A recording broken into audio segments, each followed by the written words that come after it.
आज के रविवारी आराधना में सबको स्वागत है। आइए हम आज की रविवारी आराधना को आरंभ करने से पहले हम आह्वान वचन को सुनेंगे जो हमको मिलता है भजन संहिता उसका 8, 1 और 2। भजन संहिता 8 उसका पहला और दूसरा पद। हे यहोवा हमारे प्रभु, तेरा नाम सारी पृथ्वी पर क्या ही प्रतापमय है। तूने अपना वैभव स्वर्ग पर दिखाया है। तूने अपने बैरियों के कारण बच्चों और दूध पीओं के द्वारा सामर्थ की नींव डाली है, ताकि तू शत्रु और पलटा लेने वालों को रोक रखे। यहाँ तक आमीन। आइए हम प्रार्थना करें। जीवित प्रेमी यीशु, हम सारे हृदय से आपको धन्यवाद करते हैं।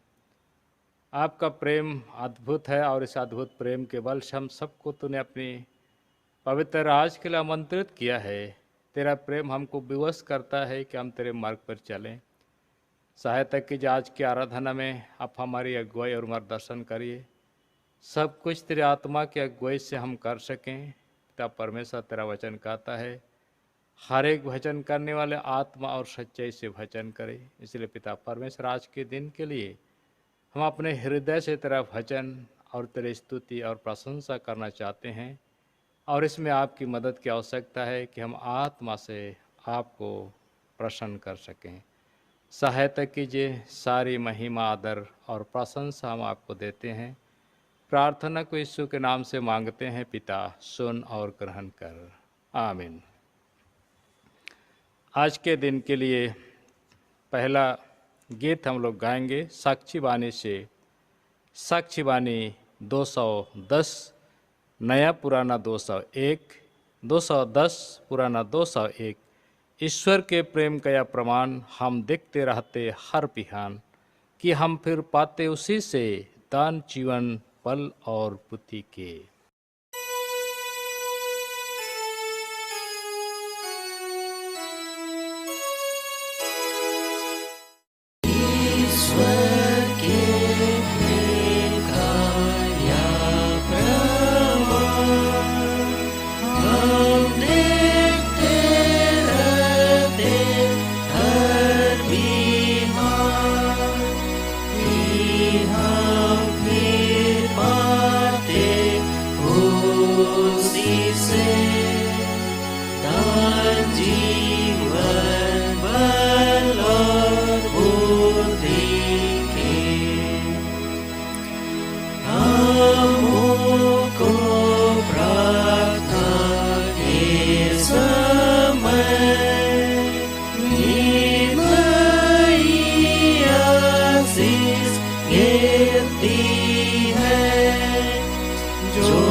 हमारा आरंभ तेरे परमेश्वर पिता और पुत्र और पवित्र आत्मा के नाम से हुए, आमीन।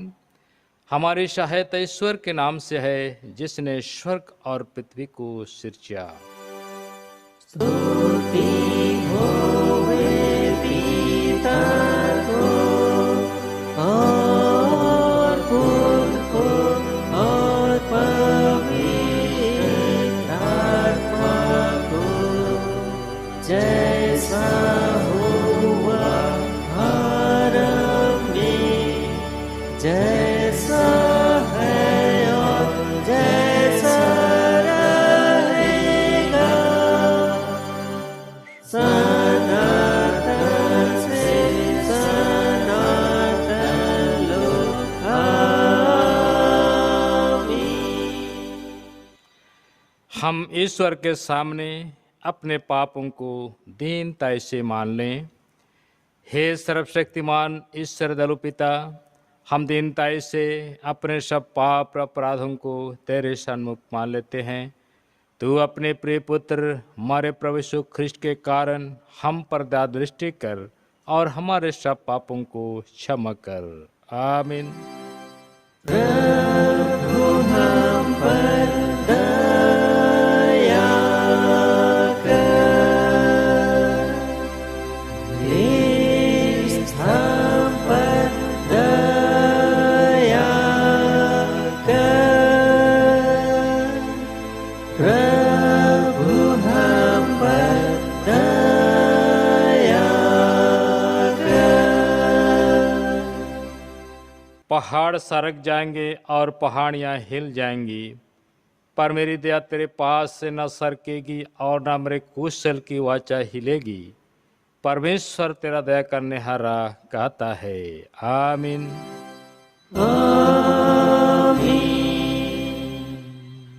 सबसे ऊंचे स्थान में ईश्वर का गुणानुपात हो और पृथ्वी पर कुशल मनुष्यों में प्रसन्नता हो।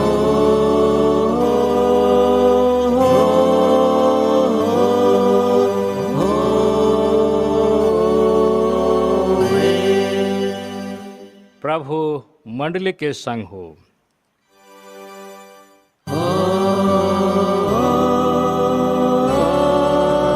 तेरे आत्मा के संग। हम प्रार्थना करें।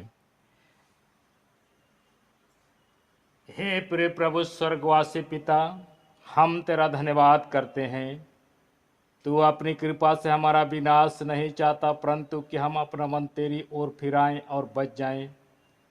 हम तेरी विनती करते हैं, अपना पवित्र आत्मा हमको दे कि वह प्रतिदिन हमारे मनों में सच्चा पश्चाताप उत्पन्न करे, हमारे हृदय में पाप क्षमा और अनंत जीवन की लालसा जन्मे, और तेरी अपार कृपा को विश्वास से ग्रहण करने और उसमें स्थिर रहने के लिए हमको सामर्थ्य दे। हर प्रकार की परीक्षा में हमको संभाल की, जिससे अनुग्रह के द्वारा अंत में परम सुखी हो जाएं, हमारे प्रभु यीशु ख्रिस्ट के कारण, आमीन।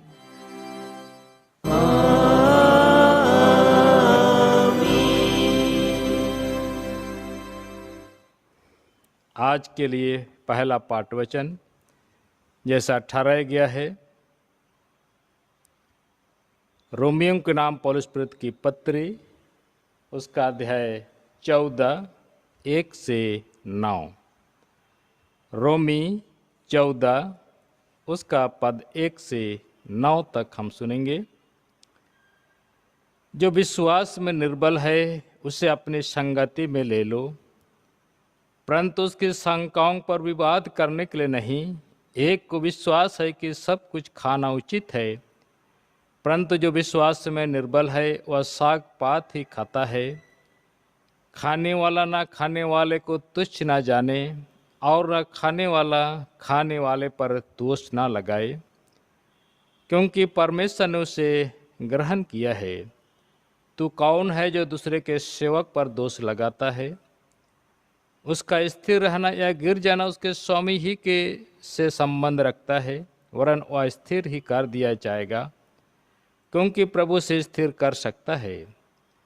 कोई तो एक दिन को दूसरे से बढ़कर मानता है और कोई सब दिनों को एक समान मानता है।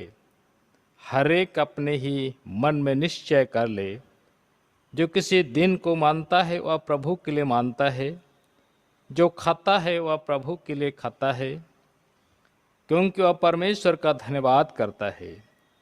और जो कोई खाता वह प्रभु के लिए नहीं खाता, जो कोई नहीं खाता वह प्रभु के लिए नहीं खाता और परमेश्वर का धन्यवाद करता है। क्योंकि हम में से ना तो कोई अपने लिए जीता है और ना कोई अपने लिए मरता है।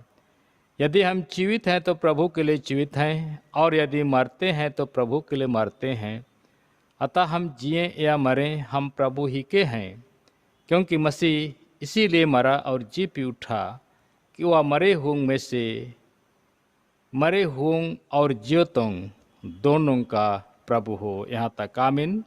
तेरा धन्यवाद हो हे कृष्ण यीशु। हालेलुया हालेलुया हालेलुया हालेलुया।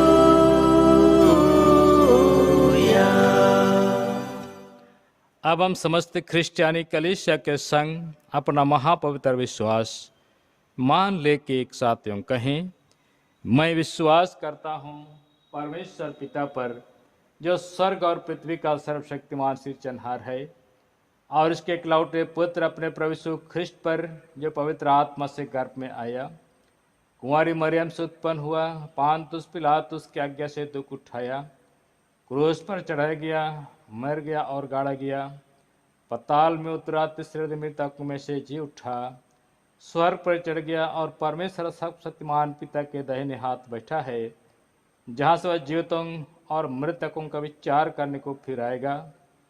मैं विश्वास करता हूँ पवित्र आत्मा पर, एक ही पवित्र क्रिश्चियानी कलीसिया, पवित्रों की संगत पर, पापों की क्षमा, देह के जी उठने और अनंत जीवन पर। आमीन।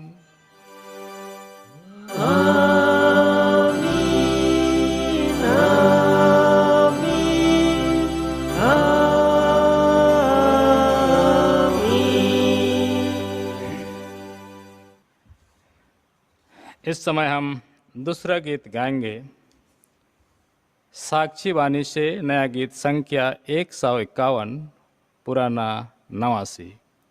151 पुराना 89। यीशु करुणा निधान, तेरे लिए मेरा प्राण गिड़गिड़ाता है सर्वदा, मेरे मन में उतर आ।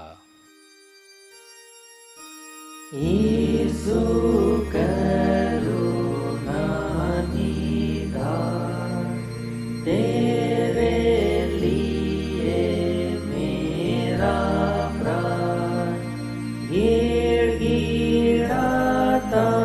है सर्वदा, मेरे मन में उतरा।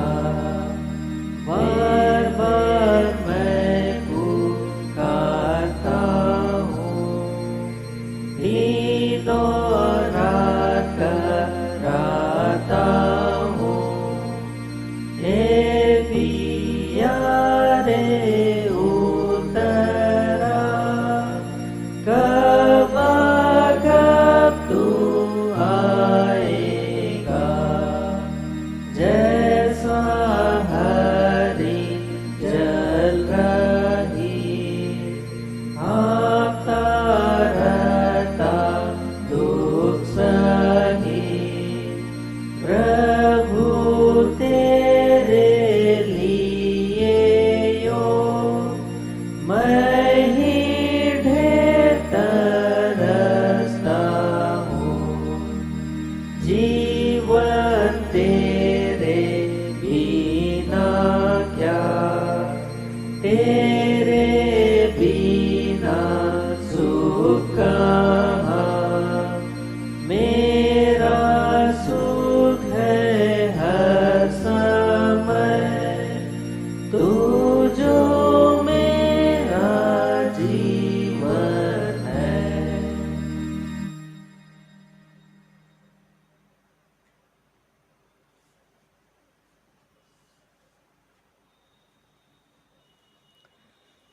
तुम्हें हमारे पिता ईश्वर और त्राणकर्ता मसीह की ओर से अनुग्रह और शांति बहुतायत से मिले। आमीन। हम प्रार्थना करें।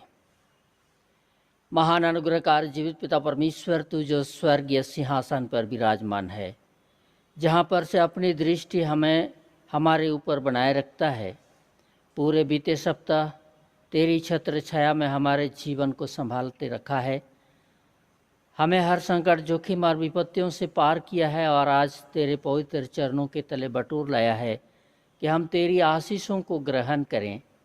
प्रभु, प्रार्थना है हमारे सारे पापों को क्षमा कर, हमें शुद्ध और पवित्र कर कि हम पवित्रता के साथ तेरे वचन को ग्रहण कर सकें और जो वचन हम सबों को देना चाहता है उसे सुनने, सुनाने, समझने, समझाने में अपने आत्मा की अगुवाई दे कि हम तेरे वचन के अनुसार जिए और चलें।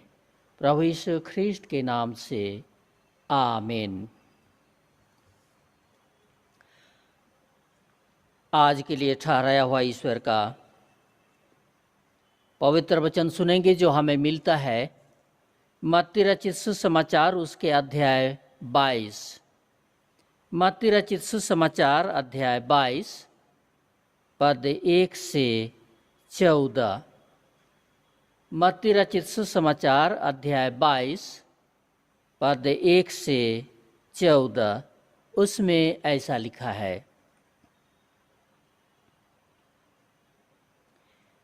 विवाह भोज का दृष्टांत।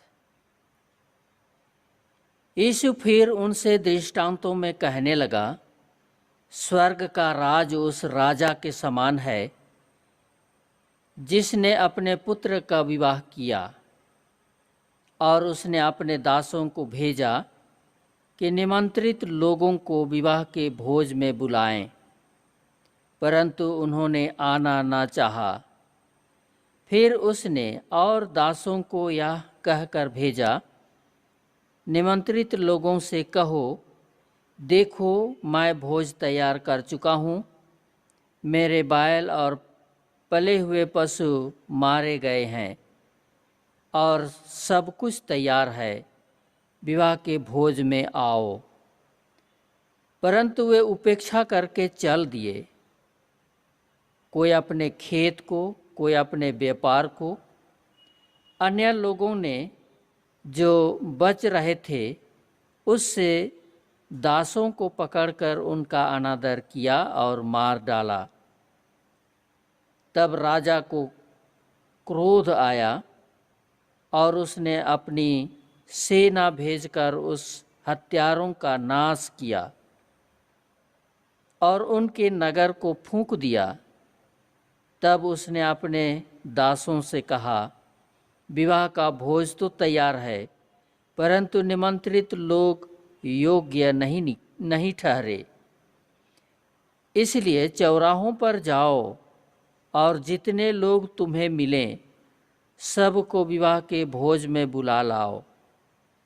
अतः उन दासों ने सड़कों पर जाकर क्या बुरे क्या भले जितने मिले सबको इकट्ठा किया और विवाह का घर अतिथियों से भर गया। जब राजा अतिथियों को देखने भीतर आया तो उसने वहाँ एक मनुष्य को देखा जो विवाह का वस्त्र नहीं पहने था। उसने उससे पूछा, हे मित्र, तो विवाह का वस्त्र पहने बिना यहाँ क्यों आ गया? उसका मुंह बंद हो गया। तब राजा ने सेवकों से कहा, उसके हाथ पांव बांधकर उसे बाहर अंधियारे में डाल दो, वहाँ रोना और दांत पीसना होगा, क्योंकि बुलाए हुए तो बहुत हैं परंतु चुने हुए थोड़े हैं। आमीन। प्रभु यीशु मसीह में प्यारो, स्वर्ग राज का आनंद कैसा है उसे कोई नहीं जानता। उस आनंद को अनुभव करने और उस आनंद को जानने के लिए प्रभु यीशु मसीह ने विवाह का भोज का जो दृष्टांत है लोगों के बीच में बतलाया और विवाह भोज का दृष्टांत बताकर स्वर्गराज का आनंद का जो भरपूरी है उसको दर्शाया है और उस आनंद में शामिल होने के लिए लोगों को बड़े प्रेम से निमंत्रण दिया। मत्ती अपने सुसमाचार में लोगों को बताया है कि स्वर्ग राज के आनंद में प्रवेश करने के लिए लोगों को निमंत्रण दिया है। स्वर्गीय आनंद में परमेश्वर सबको निमंत्रण दिया है और यहाँ पहला में मत्ती बतलाता है कि हम उसके निमंत्रण को स्वीकार करें। वचन में यहाँ पाते हैं कि राजा ने योग्य और अच्छे लोगों को विवाह भोज में शामिल होने के लिए और विवाह भोज के आनंद में शामिल होने के लिए योग्य व्यक्तियों को बुलाया, परंतु वे सब के सब राजा के निमंत्रण को ठुकरा दिया और अपने अपने काम में चले गए। कोई खेत को चले गए, कोई व्यापार करने को चले गए, कोई अपने अपने नौकरी के काम में चले गए और इस तरह से वे सब के सब अयोग्य ठहरे।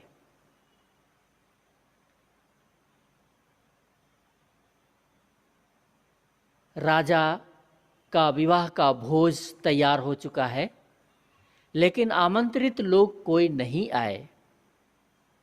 उसने अपने दासों को भेजकर बुलाने का प्रयास किया, लेकिन वे नहीं आए और इसीलिए राजा ने अपने दासों को कहा कि तुम जाओ और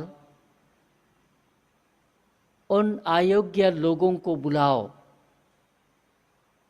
कि वे इस विवाह भोज में आएं और उसका आनंद लें। तब राजा ने अयोग्य और गरीब और अन्य जाति के लोगों को बुलाया और उन्होंने राजा के निमंत्रण को स्वीकार किया और विवाह के भोज में संभागी होकर वहाँ के आनंद को उठाया, अर्थात विवाह भोज का जो आनंद है उसका लाभ उनको प्राप्त हुआ। परमेश्वर अब भी लोगों को स्वर्गीय आनंद में संभागी होने के लिए बुलाता है और आज भी हम सभी लोगों को स्वर्गीय आनंद में शामिल होने के लिए निमंत्रण देता है। क्या हम परमेश्वर के उस निमंत्रण को स्वीकार करते हैं?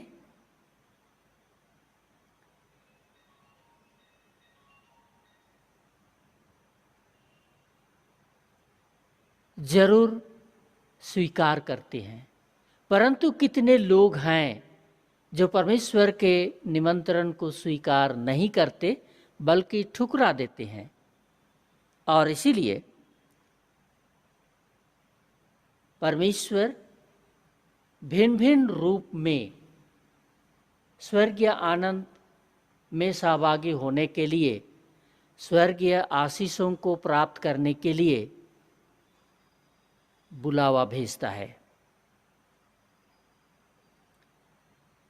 गिरजा नहीं जाना, समाज और सभा में उपस्थित नहीं होना, प्रभु भोज में भागी नहीं होना, ये सब परमेश्वर के निमंत्रण को ठुकराना होता है। और ऐसे लोग स्वर्गीय आनंद को प्राप्त करने से वंचित हो जाते हैं। स्वर्गीय आनंद को प्राप्त करने से वंचित हो जाते हैं। हम ऐसा भूल ना करें, अन्यथा वह हम सबको स्वर्गीय आनंद से निकाल देगा। स्वर्गीय आनंद से हम वंचित हो जाएंगे और इसीलिए हम परमेश्वर के निमंत्रण को स्वीकार करें।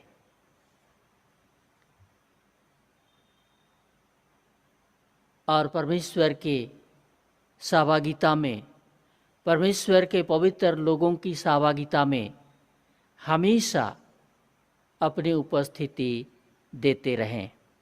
दूसरा यहाँ बतलाता है कि विवाह का वस्त्र पहनकर राजा के भोज में शामिल होना है। विवाह का वस्त्र पहनकर राजा के भोज में शामिल होना है। उन दिनों की यह रिवाज था कि विवाह भोज में शामिल होने के लिए विवाह वस्त्र पहनकर ही जाना है। उन दिनों की यह रीति थी।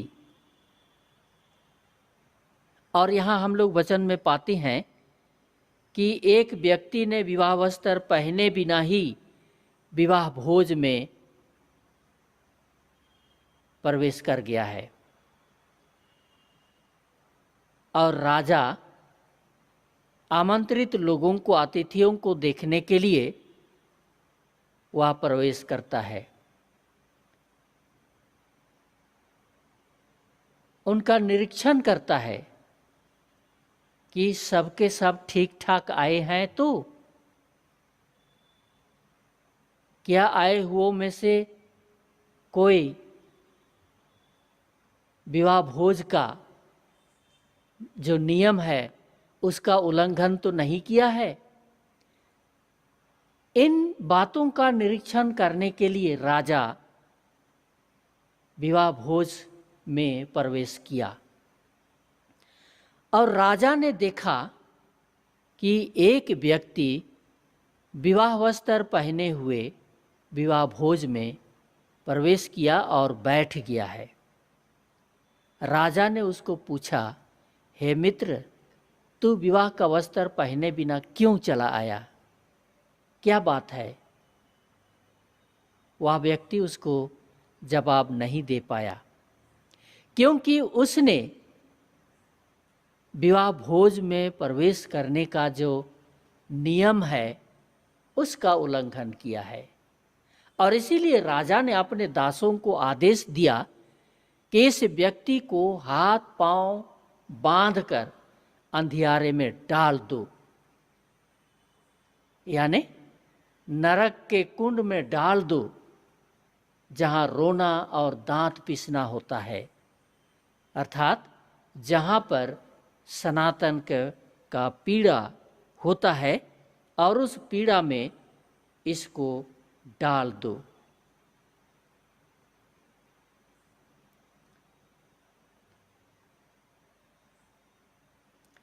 यह विवाह का वस्त्र क्या है? कौन सा ऐसा वस्त्र है जो विवाह का वस्त्र कहा जाता है, जिसे सब कोई को पहनने की आवश्यकता है? विवाह का वस्त्र का अर्थ यहाँ पर मत्ती अपने सुसमाचार में बतलाया है, वह है धार्मिकता का वस्त्र। धार्मिकता का वस्त्र यानी मसीही धार्मिकता का जीवन, या विवाह का वस्त्र है। और इसीलिए मसीही धार्मिकता का जीवन जो विवाह का वस्त्र है, हमारे जीवन में हमेशा पहने रहना है, हमेशा पहने रहना है। और इसीलिए यह हमारे लिए सवाल हो जाता है, क्या हम सच्ची धार्मिकता का जीवन जी रहे हैं? दूसरे शब्दों में कहेंगे, क्या हमने सच्ची धार्मिकता का वस्त्र पहन रखा है? मंडली में ऐसे लोग पाए जाते हैं जो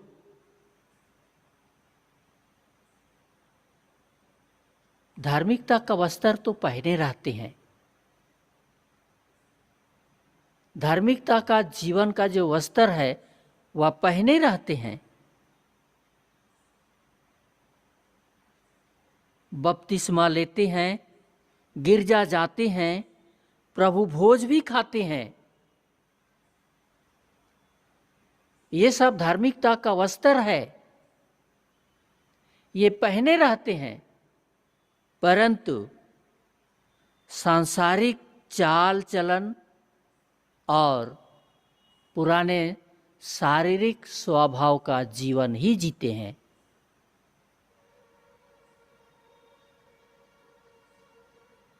सांसारिक चाल चलन और पुराने स्वभाव का जीवन ही में जीते हैं। यह विवाह वस्त्र का जो नियम है उसका उल्लंघन है। और जो लोग ऐसे हैं वे अभी भी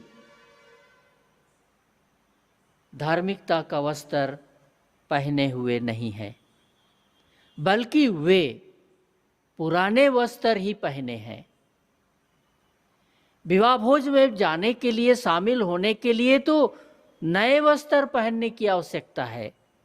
विवाह का वस्त्र जो नया वस्त्र होता है, जो विवाह भोज में शामिल होने के लिए लोगों को दिया जाता है, और उसे पहनकर ही विवाह भोज में शामिल होना है। लेकिन कई मसीही ऐसे हैं जो अब भी पुराने वस्त्र ही पहने हुए हैं, पुराने स्वभाव का ही जीवन जी रहे हैं। और ऐसे लोगों के लिए आज भी यह प्रभु ने कहा है, ऐसे लोगों के हाथ पांव बांधकर नरक में डाल दो, नरक में डाल दिए जाएंगे। और इसीलिए हम अपने आप को समझ जाना है कि प्रभु जब हम सबों को स्वर्गीय आनंद में शामिल होने के लिए आमंत्रित किया है, तो धार्मिकता का वस्त्र जो वचन के द्वारा से, सैक्रामेंट के द्वारा से, धार्मिक जीवन जीने के लिए जो वचन हम सबों को दिया गया है, उसे अपने जीवन में पहने रहना है, अपने जीवन में उससे पहन रखना है और सच्ची धार्मिकता का जीवन जीना है। मसीही धार्मिकता का जीवन जीना है, सांसारिक जीवन को हमें छोड़ देना है।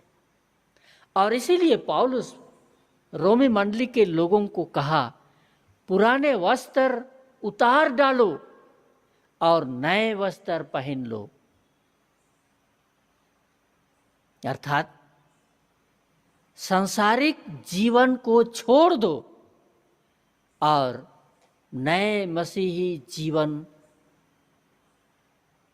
को पहन लो। नए मसीही जीवन को पहन लो जो परमेश्वर का धार्मिक वचन है, धार्मिक शिक्षा है, धार्मिक चाल चलन है, धार्मिक व्यवहारिक जीवन है। उसे अपने जीवन में अपनाए रखना है, उसे संजोए रखना है। यही मसीही धार्मिकता का जीवन है, वस्त्र है। हमें उसे पहने रहना है, हमें उसे उतारना नहीं है, उसे पहने रहना है। और इसीलिए कहता है, पुराने मनुष्यत्व को उतार डालो। पुराने वस्त्र जो सांसारिकता का है, सांसारिक जीवन जीने का है, उसे उतार डालो और धार्मिकता का वस्त्र पहन लो। धार्मिकता का जीवन और मसीही स्वाभाविक जीवन को जीते हुए आगे बढ़ना है। उसी को पौलुस फिलिपी मंडली के लोगों को बतलाया फिलिपी 2:5 में, जैसा मसीह का स्वभाव था वैसा ही तुम्हारा भी स्वभाव हो। यही तो धार्मिकता का वस्त्र है, यही धार्मिकता का वस्त्र है जिसे हमें पहने रहना है। इसे उतारना नहीं है, इसे उतारना नहीं है। पहले पाठ वचन में इसी को दूसरे रूप में बतलाया है कि तुम्हारा जीवन सांसारिक जीवन जैसा नहीं होना है। सांसारिक जीवन क्या होता है वहाँ पर बतलाया है, आज का दिन अच्छा नहीं है, इसीलिए आज का दिन ये शुभ काम नहीं करना है। लेकिन परमेश्वर तो सब दिन को पवित्र बनाया है, अच्छा बनाया है। इसीलिए हम मसीहियों के लिए सब दिन शुभ है, सब दिन अच्छा है। और इसीलिए सब दिन जो हम करते हैं वो अच्छा ही होगा, अच्छा ही होगा। और उसके कारण हमें स्वर्गीय आनंद प्राप्त करने के लिए आशीष मिलती रहेगी जब तक हम इस संसार का जीवन में जीते हैं। कुछ लोग कहते हैं यह भोजन नहीं करना है, यह अच्छा नहीं है, यह अपवित्र है। लेकिन परमेश्वर ने तो सभी भोजन वस्तु को अच्छा ही बनाया है, अच्छा ही बनाया है, कोई खराब नहीं है। और इसीलिए सारे भोजन वस्तु जो सृष्टि किया गया है, हम उसे खाकर शारीरिक और आत्मिक मजबूती प्राप्त करते जाएंगे।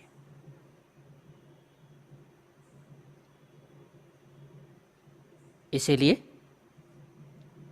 हम सतर्क रहें और सच्ची धार्मिकता के वस्त्र को पहने रहें, सच्चा मसीही जीवन को जिएं, भले कामों को करते रहें, अच्छे कामों में सहयोग देते रहें, ताकि स्वर्ग राज का आनंद का लाभ हम सब को मिलता रहे। प्रभु यही चाहता है कि हम स्वर्ग राज के आनंद के लाभ को प्राप्त करें, और जिसके लिए हमें प्रभु यीशु ख्रीष्ट में बुलाया है। इसी विश्वास के साथ हम अपने मसीही जीवन को सच्ची धार्मिकता के जीवन में संजोए रखते हुए व्यतीत करते जाना है, ताकि हम स्वर्गीय आनंद से, स्वर्गीय सुख के जीवन से वंचित ना हो जाएं। आमीन। हम प्रार्थना करें। महान दयालु ईश्वर, तू जो स्वर्गीय सिंहासन पर विराजमान है, जहाँ पर से अपनी दृष्टि हमारे ऊपर बनाए रखता है कि हम इस संसार में रहते हुए कैसे जीवन जीते हैं, कैसे चाल चलते हैं, कैसे काम करते हैं। पर आज तो हमें अपने वचन के द्वारा से यह बतलाया है कि हम उस स्वर्गीय आनंद को प्राप्त करें, उस स्वर्गीय सनातन के जीवन को प्राप्त करें जो आज के वचन के द्वारा से हम सबों को बतलाया है। और इसीलिए हे प्रभु परमेश्वर, हम विवाह वस्त्र पहने रहें और तेरे निमंत्रण को किसी भी रीति से ना ठुकराएं, ताकि हम जिस उद्देश्य के साथ बुलाए गए हैं, जिसके लिए तो हम सबों को निमंत्रण दिया है, हम उस में वंचित ना रह जाएं, परंतु तेरी महिमा और गवाही के लिए जीते रहें, इस संसार में हो या स्वर्गीय राज में हो। हमारे सारे पापों को क्षमा कर, तेरे पवित्र संगति हमारे साथ बनी रहे कि हमारा संपूर्ण जीवन सच्ची धार्मिकता और पवित्रता का जीवन के साथ इस संसार में जी सकें। हमारे सारे पापों को क्षमा कर, तेरी धार्मिकता हमारे जीवन में बरकरार बना रहे। प्रभु यीशु ख्रिस्ट के नाम में हमारी प्रार्थना सुन और ग्रहण कर ले, आमीन। और परमेश्वर की शांति जो समस्त ज्ञान से ऊर्ध्व है, प्रभु यीशु ख्रिस्ट में हमारे मन और हृदय की रक्षा करे, अब से सदालों, आमीन।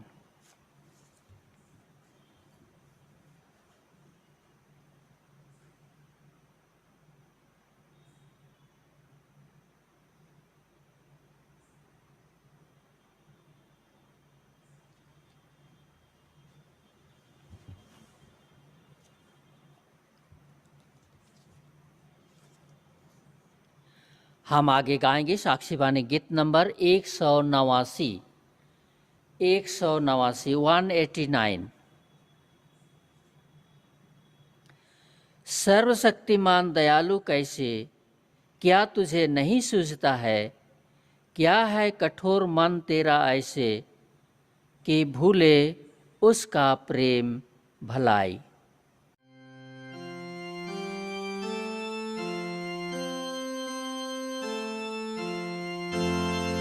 सर्वशक्तिमान दयालु कैसे, क्या तुझे नहीं सूझता है? क्या है कठोर मन तेरा ऐसे कि भूले उसका प्रेम भला। उसकी प्रीति है अपारा, मैं उसे जानूं सर्वदा।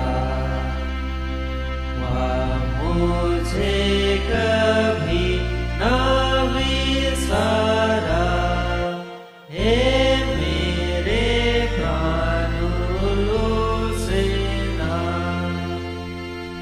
अद्भुत उसने मुझे बनाया, प्रयोजन जिसको मेरा नाम। वह मुझे धीरज से चलाया, मैं जिसका वचन त्यागता था। मन में कुशल चैन पीड़ा था, हृदय में देता नया भलाई मुझ पास पहुँचाता। प्रेम समर्थ उसका है विशाल, विलोकन करे आत्मा मेरा। उस जीवन पर महिमामय, जिसने मिस्री जनहारा तेरा इस जग में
उचारा, विवेक में बात सामर्थ्यवान,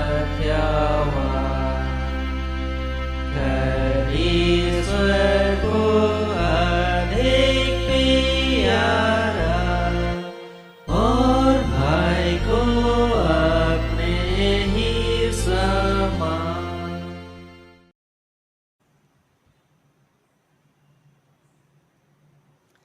हम प्रार्थना करें।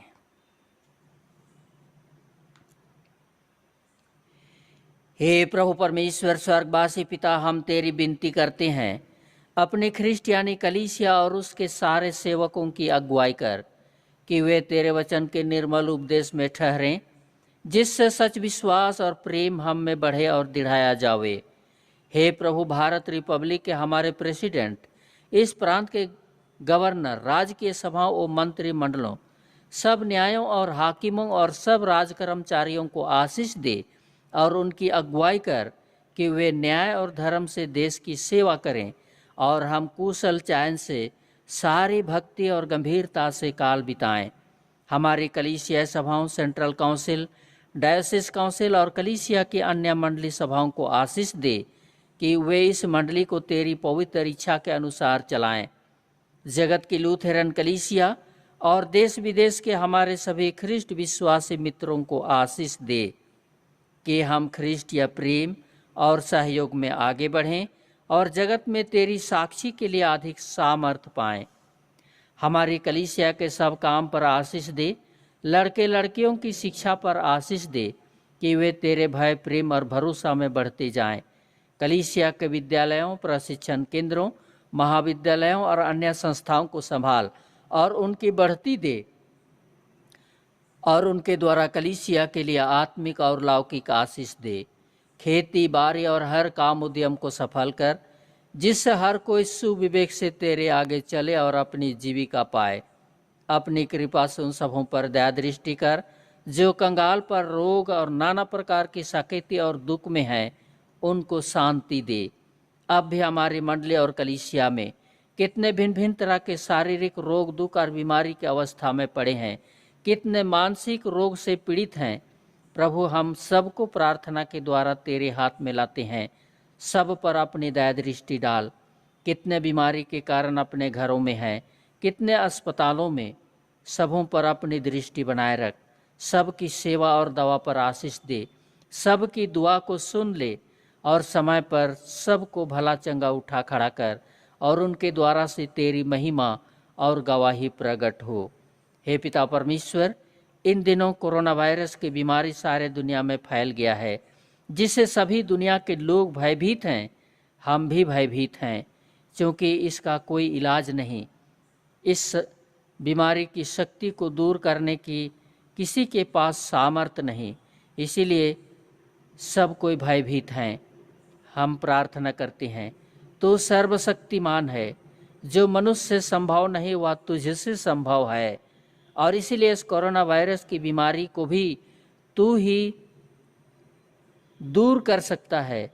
और इसी विश्वास के साथ हम प्रार्थना करते हैं कि इस कोरोना वायरस की बीमारी की शक्ति को तू सदा के लिए भस्म कर दे, कि वह किसी व्यक्ति पर प्रभाव ना डाल सके और सभी दुनिया के लोग इस बीमारी से हम सब बचे रहें और भले चंगे रहें, चैन के साथ में जिएं और तेरी महिमा को प्रकट करते जाएं। इन सभी दानों को भी तेरे हाथ में लाते हैं, जिनको हमने मुट्ठी खोलकर तेरे सन्मुख उपस्थित किया है। इस पर आशीष दे कि इस थोड़े से दान के द्वारा से तेरे बड़े बड़े सेवा और सामर्थ के काम, चंगाई के काम जो लोगों के बीच में पूरा किया जाता है, उस काम में अधिक ऐसे सहयोग होने दे। और हम हर एक देनेहारों को भी इसके माध्यम से आशीष की परिपूर्णता दे, कि हमारे जीवन और परिवार में प्रतिदिन किसी भली वस्तु की घटी ना हो, परंतु भरा पूरा बना रहे। हमारी कलीसिया के सब भाई बहनों की रक्षा कर, जो दूसरे देशों में चले गए हैं, कि वे सब जोखिम और परीक्षाओं में विश्वासी ठहरें। हम उनके लिए भी तेरी विनती करते हैं जो मंडली से निकाले गए व उलट हुए हैं, उन पर दया कर कि वे सच्चे पश्चाताप से तेरी ओर फिरें। सब मनुष्यों का त्राणी ठहर और उन पर जो अंधियारे में बैठे हैं मुक्ति का उज्याला प्रकाश कर। हमको अपश्चातापी मृत्यु से बचा और अंत में अपने प्रिय पुत्र हमारे प्रभु यीशु ख्रिस्ट के द्वारा स्वर्ग राज में ग्रहण कर। हे हमारे पिता, तू जो स्वर्ग में है, तेरा नाम पवित्र किया जाए, तेरा राज आए, तेरी इच्छा जैसे स्वर्ग में वैसे ही पृथ्वी पर भी हो। हमारे प्रतिदिन की रोटी आज हमको दे और हमारे अपराधों को क्षमा कर जैसे हम भी अपने अपराधियों को क्षमा करते हैं, और हमको परीक्षा में मत डाल परंतु बुरे से छुड़ा, क्योंकि राज और पराक्रम और महात्म सदा तेरे ही हैं। आमीन।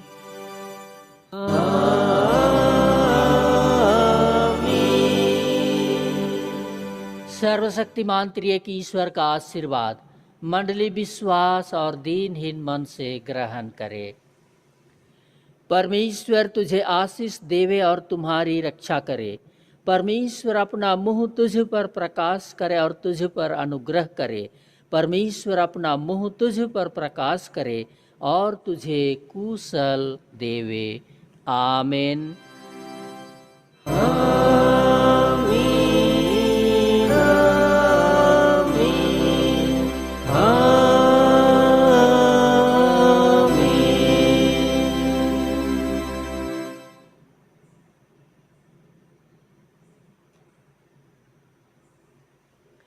यीशु सहाय।